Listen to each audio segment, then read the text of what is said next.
Hey all, here I am.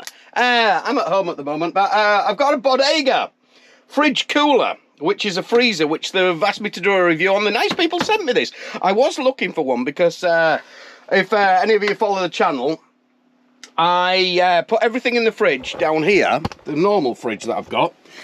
I turn it up to flat out, up to number 7, and it does keep everything frozen. Because if, like I say, if you follow my posts, I get a lot of frozen meals. The wife always makes me frozen meals and stuff like that. When she cooks for the family, she makes extra, and then I take them away in Tupperware, like said, in there. And then I've got nice frozen meals for the full trip, which saves a lot of money and stuff like that.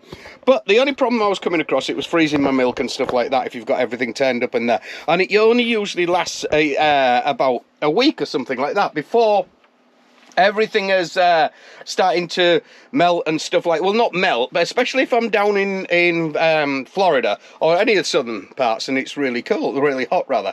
And if you do a hotel as well and the engine's turned off, I ain't got it plugged into the shore power or something like that. Obviously it's hotter inside. It is winter now, so this review is in winter, but it hasn't used any battery.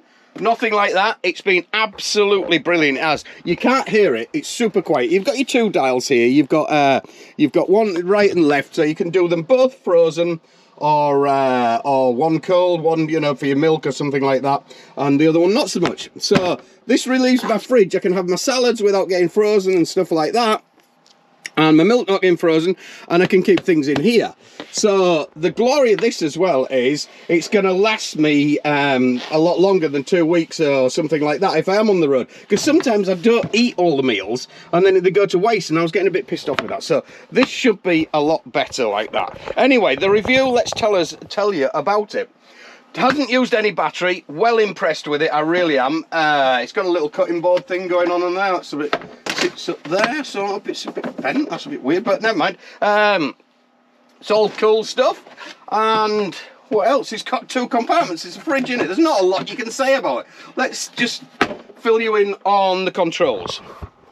So here's all the controls, and that really straightforward. I can even use these and what have you. Just press and play, and then you can get it to hold, so you aren't going to be knocking these buttons or anything like that out of order or stuff like that. And it's got this little app that the stepdaughter had to put the app on for me because I didn't have a clue how to do it. But apparently it wouldn't set up on our Wi-Fi. We had to go mobile Wi-Fi because our Wi-Fi was too high powered or something bizarre like that. Anyway, let me just show you that again. Look, let's just go back. There's the app. Boop. Super easy. Even I can do this. Look at that. Minus 20 centigrade, 0 on the other side. You can up and down. I'm not a great lover of Bluetooth stuff and things like that. It's like having a remote control kit to your car stereo.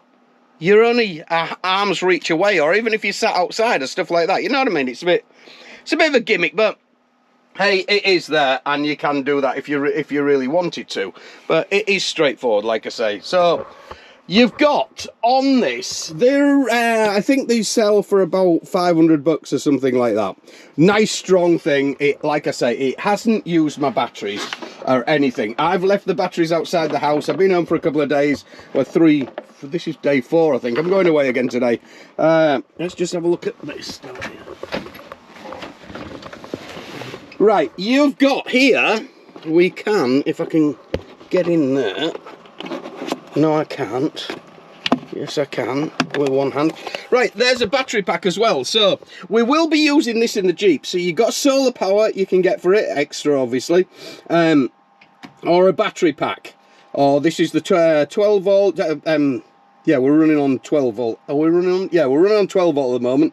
Or I can run it at home in the house on 110, 240, whatever you want to use, kind of thing. So it's really universal.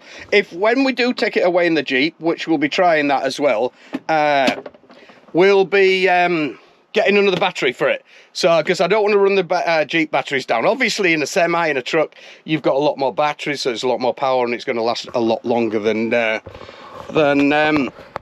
running it on a car battery with only the one battery. So I don't think it'd last up all night. Even though it's hardly drained any, I can leave this without the shore power on. I can leave it overnight for 2 days I've left it. And my batteries are just round about 12.2. So at 12 volt, look there, you can see batteries are at 12 volt, 12.2 now. And that's the full night. But the bunk heater hasn't been on. Remember, it's been sat outside the house. I have been running it, like I say, for a couple of weeks. Bunk heater and everything like that. It's been fine. It hasn't used the batteries or anything like that. It's been good. And I had about 2.5 hours of telly with the fridges running. Didn't start the engine. Night heater on, bunk heater on all the time. I had something like 13 hours off. Engine was fine in the morning. The good thing about it as well that I find, if your batteries do go down, because it's nice and thick, you're probably going to be all right in the night. Majority of trucks do have a secure thing, so if your batteries go off, you aren't going to, it's going to turn off before it gets too low and you can still start your truck. A lot of the other ones as well have got auxiliaries where the engine will start if the batteries get low, which is really good, but we don't have that option. No, it's just a beeps at you when it gets to 12 volt and tells you to wake up and start the truck, which is not a bad thing. If it does turn off in the night and turns back on again, you can do a, you can do, it won't lose the temperature. As soon as it starts up again, the temperature will be absolutely fine and it won't lose the temperature or anything like that. So that's what we got about it. I'm gonna put it up on top of the bunk, up there. Without the mattress in there, it'll fit in. We're just gonna have to work something out when Jack comes with me in summer and see what we can do then, because at the moment, that's how we've got it. So, yeah. Great little bit of kit, really is, and hopefully it'll keep all my meals. If you're looking for one, this is the one. You can hear it a little bit now buzzing. Yeah, and that's all you're going to get out of it. It's not bad, is it? Not bad at all. Thanks for watching. Don't forget to subscribe. Boo, press the button.